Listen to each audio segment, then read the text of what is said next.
Well, hello, good afternoon, and a very special welcome to this special report of Fracking Nightmare.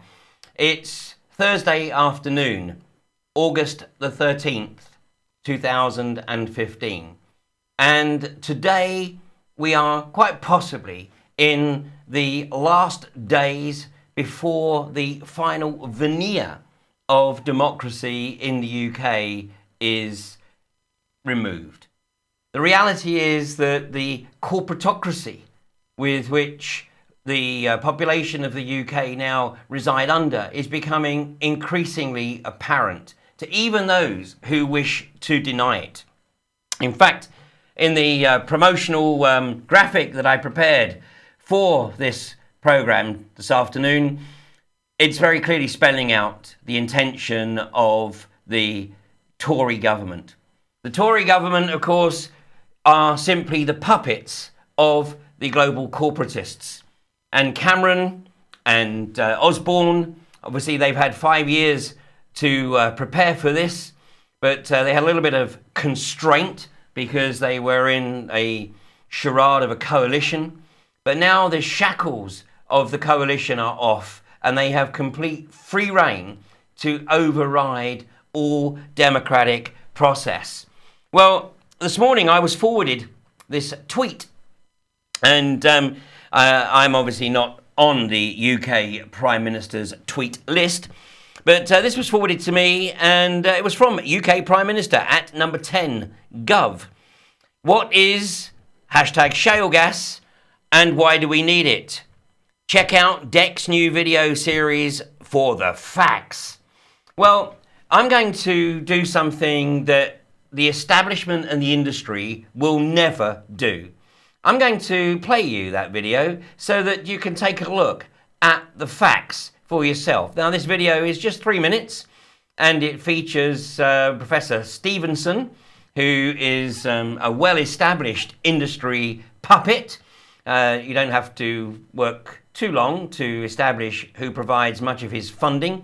But take a look at this and remember, this is what Mr. CaMORON suggests are the facts.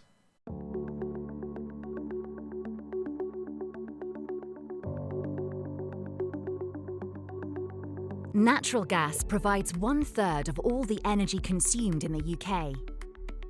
It is used by industry for cooking and heating in homes and by power stations for the generation of electricity. Currently, half that gas has to be imported, and forecast suggests that figure will rise to more than 60% by 2025. One domestic option is shale gas and oil. Deposits are known to exist in the north of England, the Weald Basin in Sussex and Surrey, and the southwest and the central belt of Scotland. Shale gas and oil occur naturally in a layer of impermeable rock around a mile underground. Extracting the gas and oil involves a 4-stage process, and at every stage, potential operators must get consents from independent regulators and public consultation must take place. Potential operators in the UK are currently at the first stage, exploration.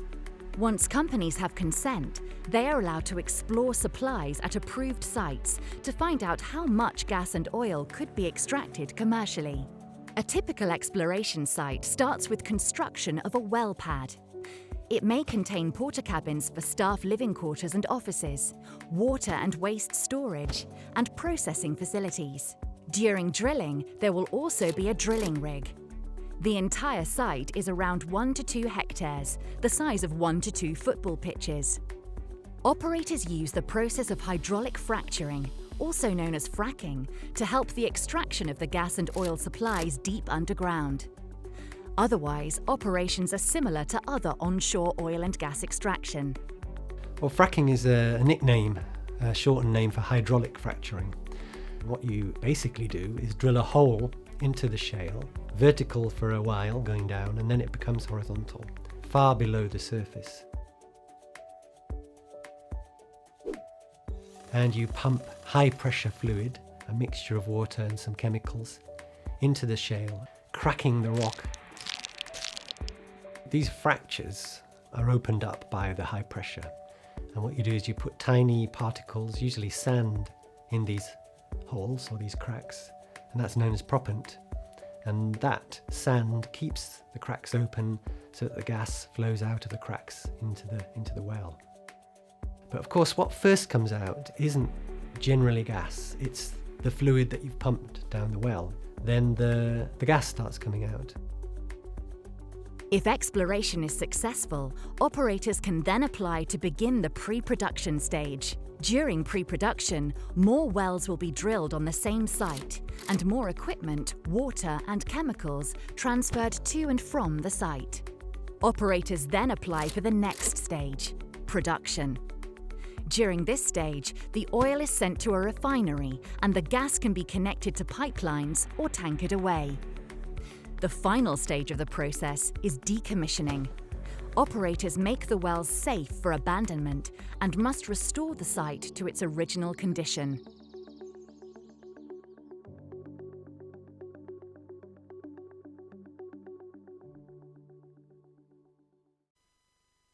Well, Mr. Cameron and the Department of Energy and Climate Change must be assuming that the Department of Education strategy to completely dumb down the population has already worked.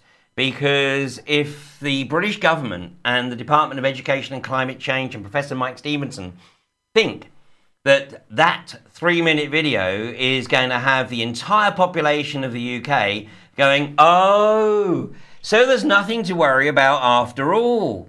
So yeah, please come and roll in and frack right alongside our property, except that of course it won't be happening anytime soon for Mr. Cameron, because as I've expressed on previous episodes of Fracking Nightmare, Mr. Cameron, the chairman of Frack Free Witney, has been very successful in ensuring that his constituency is not included in any of the current round of licenses.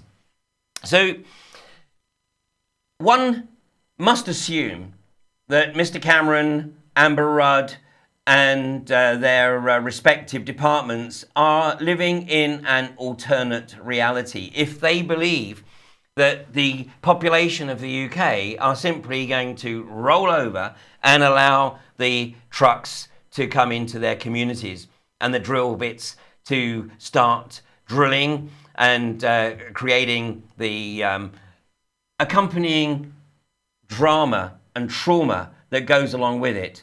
Anybody can randomly pick up on any previous episode of Fracking Nightmare and look at the interviews that have been conducted with people in Australia, with people in the United States who have had the misfortune to have this industry literally as their neighbours. Well, I am pleased to note that more and more people are actually starting to see through the veneer. And this is a graphic that appeared on my Facebook page earlier today. I have no idea who put it together, but my congratulations, because this pretty much sums up what's going on. And bottom line is that the British population is totally having the urine extracted here. But let me just encourage people to watch last Monday's episode of Fracking Nightmare. That'll be the, I think it was episode 64, if I remember correctly. Well, in episode 64, we had Paul Hickson, who is a Shropshire farmer who was very fortunate in that he had an opt-out clause in his contract with Dart Energy, now iGas. And after 3 years, he let it be known to iGas that he had absolutely no intention of renewing that contract. iGas subsequently announced that they would be withdrawing their intention to drill anywhere near his farm at Duddleston. Well, just yesterday, the glorious 12th, if you're into grouse, well, the glorious 12th took on a completely different slant in East Yorkshire, where late yesterday evening, Rathlin Energy announced that they will not be returning to Crawberry Hill in East Yorkshire, claiming that they had some difficulty meeting with the Environment Agency requirements on venting and also the cost factor, which of course is something that we've been expressing for some time now, and we'll look at that aspect a little later. So at lunchtime today, there was a gathering up at the gates on Crawberry Hill where the community came together to celebrate the fact that Rathlin will not be drilling at Crawberry Hill, and in fact have committed to return the site to its former agricultural use by April of 2016. Now, this is an absolutely tremendous result, and it just shows what can be achieved when the local anti-fracking community work in absolute harmony with the UK protection community. This, of course, is not the first time, because we've seen similar results at Borkham, at Barton Moss, and of course at Duddleston, and now at Crawberry Hill. So we're seeing this dichotomy. We're seeing the British government try to ramp up the unconventional gas agenda at the same time as the companies who have bid for the licenses are beginning to understand the magnitude of the opposition and also the costs associated with this venture. But in today's Guardian, the headline here: the government will step in if councils don't fast-track applications. Now, what more prima facie evidence do you need to see that this government has no intention to pursue any form of democratic agenda? The subline here is: new planning guidance gives local authorities 16 weeks to approve or reject planning applications, after which ministers can intervene on a decision. Well, interestingly, it's actually not the councils in most cases who are delaying the applications. It is the gas companies themselves who are failing to meet the criteria for the basic applications. As we've seen with Third Energy, it took them 3 attempts to basically submit the appropriate documentation. And elsewhere, it's been the inability to satisfy the Environment Agency requirements. So what are we going to do here? Are we going to simply remove all environmental constraints and simply just tell these companies to get in there and start fracking? Well, according to David CaMORON, apparently he said last year that the government is going all out for shale. And Energy Secretary Amber Rudd said after the general election that she would deliver shale. Now, there was an interesting interview on BBC Radio Humberside this morning where the interviewer was challenging Amber Rudd and asking her to explain to him the issues regarding cost of wind-generated power versus cost of shale. Well, being a typical ignorant politician, Amber Rudd was unable to answer, but the interviewer kept pushing, and at the third attempt, the line simply went dead. The interviewer at this point could not contain himself any longer and simply burst out laughing.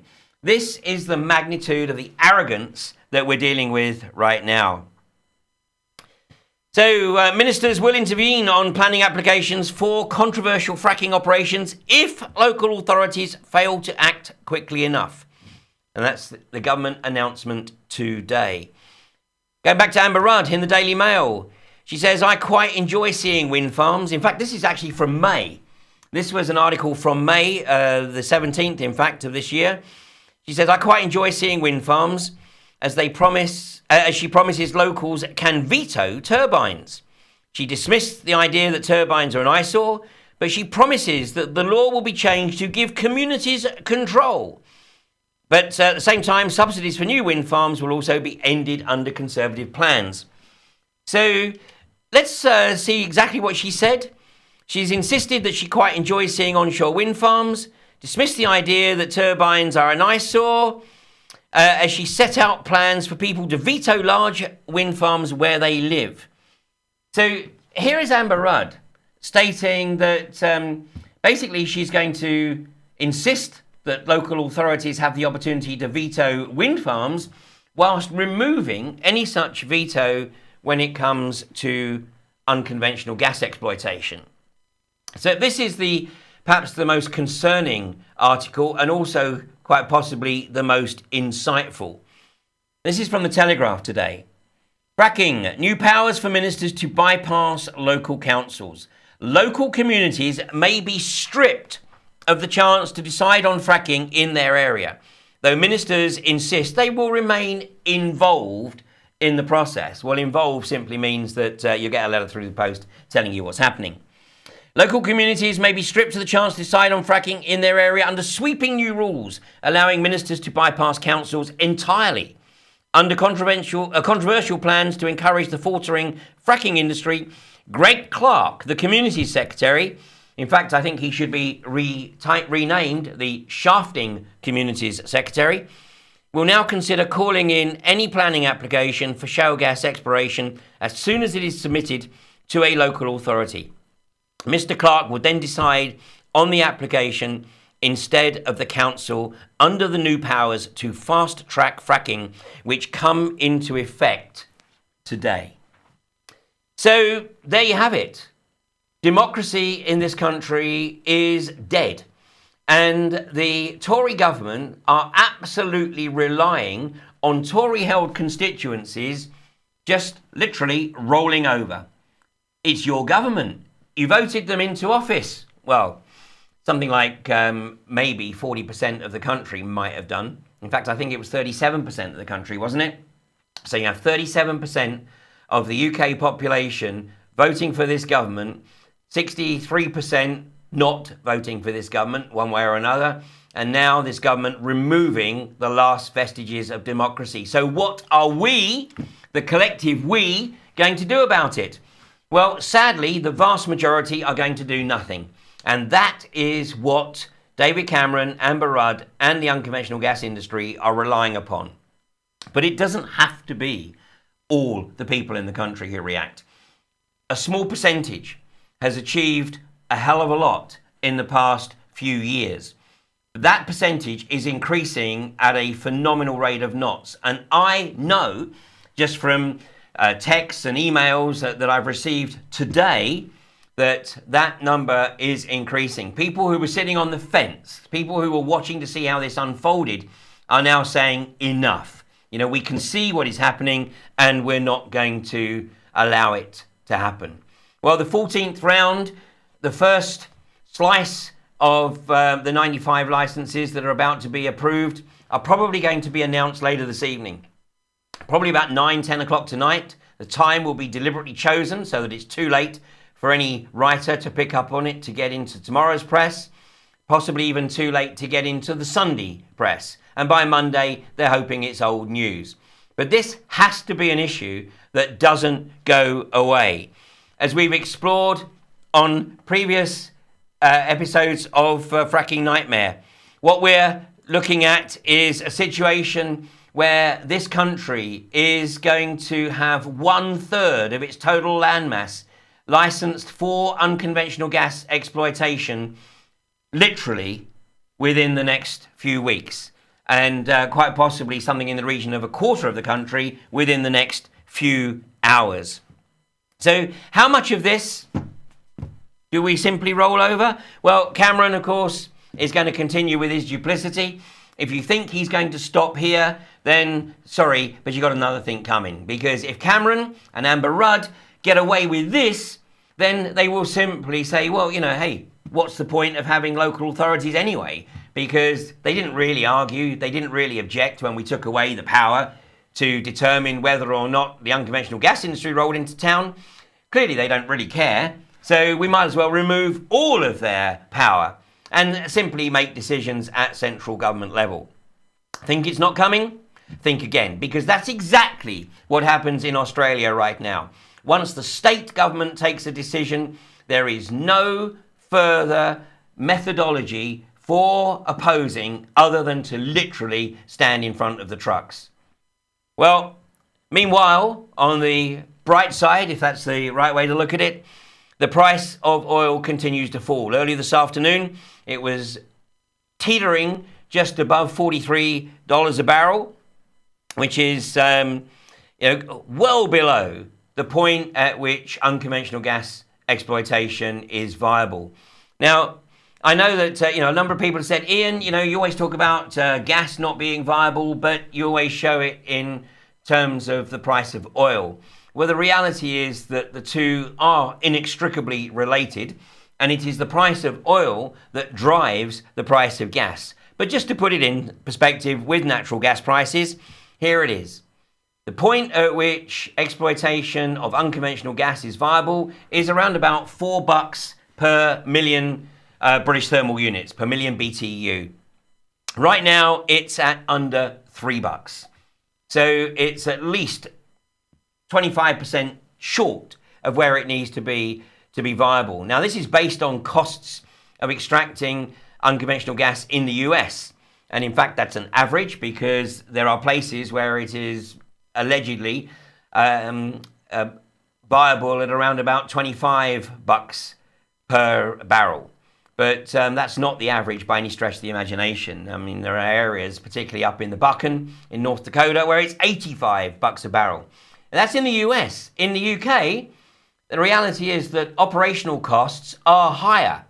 So it's very, very difficult to see how any of these Mickey Mouse companies in the UK can really consider this to be a viable operation, especially as the announcements today will only serve to actually enrage Middle England even more and ensure that the opposition to this industry is absolute.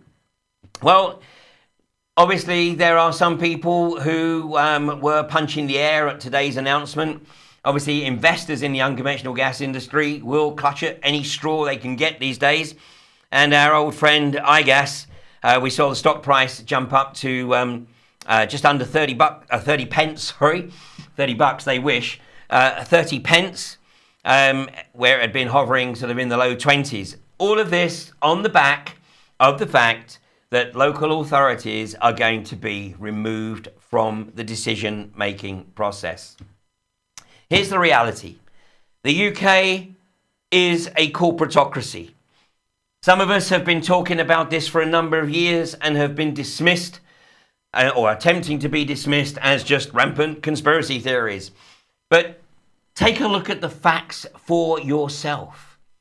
We opened this special bulletin this afternoon by sharing the deck video, which is probably great to show in a kindergarten, to show how amazing shale gas is and how easy it is and how little impact it's going to have on local communities.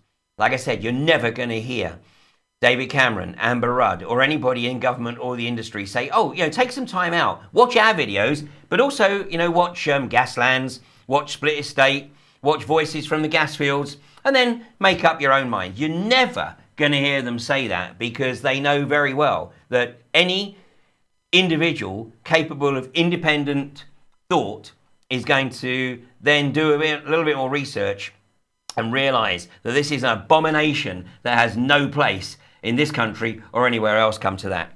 Well, over the next few weeks, unfortunately, the studio here shuts down, so the next Fracking Nightmare is going to be on Monday, the 31st of August, which is the bank holiday Monday. Probably a lot's going to happen in the meantime, so I may find the opportunity to do some other special bulletins. Meanwhile, once the next round is announced and we know where the new sacrifice zones are, I will be putting together a schedule to go visit those communities, to show my documentary, Voices from the Gas Fields, and respond to questions from the audience. And of course, I absolutely welcome anybody from the industry or from government. And of course, if I'm full of it, then it should be very, very simple to dismiss my observations and comments. But of course, you won't show up, because you know very well that there is nothing that you can offer that can counter the irrefutable evidence of the abomination that is the unconventional gas industry. Now, next week I should be back up in North Yorkshire.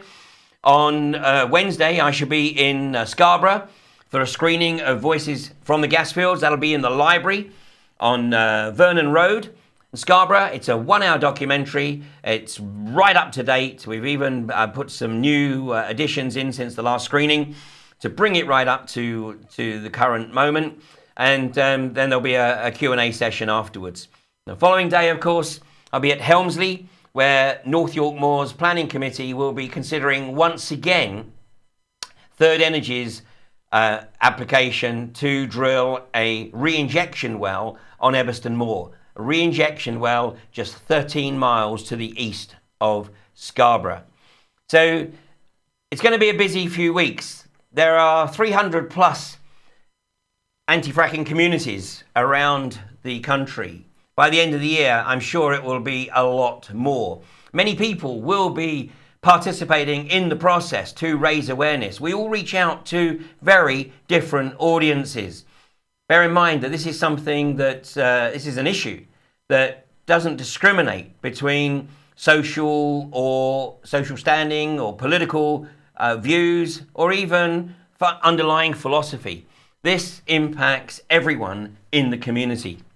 If you would like to help me to be able to undertake that tour and get the basics in place, then please do visit www.frackingnightmare.com and feel free to make a contribution to the Fracking Awareness Campaign, where every contribution goes straight in to raising awareness of this industry and the government agenda. Now, finally, I'm going to have to ask the question. This is not viable. It hasn't been viable at any point this year. And yet the British government wants to fast track it whilst shutting down incentives to move towards renewables. So what is the underlying agenda? We've already considered the possibility that it's related to the British government's white paper published in July 2014 on deep geological disposal and using the deep wells ultimately as repositories for toxic nuclear waste, as outlined in the government's own document, a 100-year agenda to turn the UK into a toxic waste dump, whilst having the potential to contaminate much of this country's water supply, just as we've seen in Australia and in the US. In this country, we don't have the resources of Great Lakes, a great river system, or a great artesian basin. If the water in this country becomes contaminated, as the hydrologist who had been engaged by North Yorkshire Moors Planning Committee was asked what would happen if the Carillion aquifer that flows right under Ebbston Moor what became contaminated. That's the aquifer that feeds Scarborough's water supply. And he responded very succinctly. He said, there is no plan B.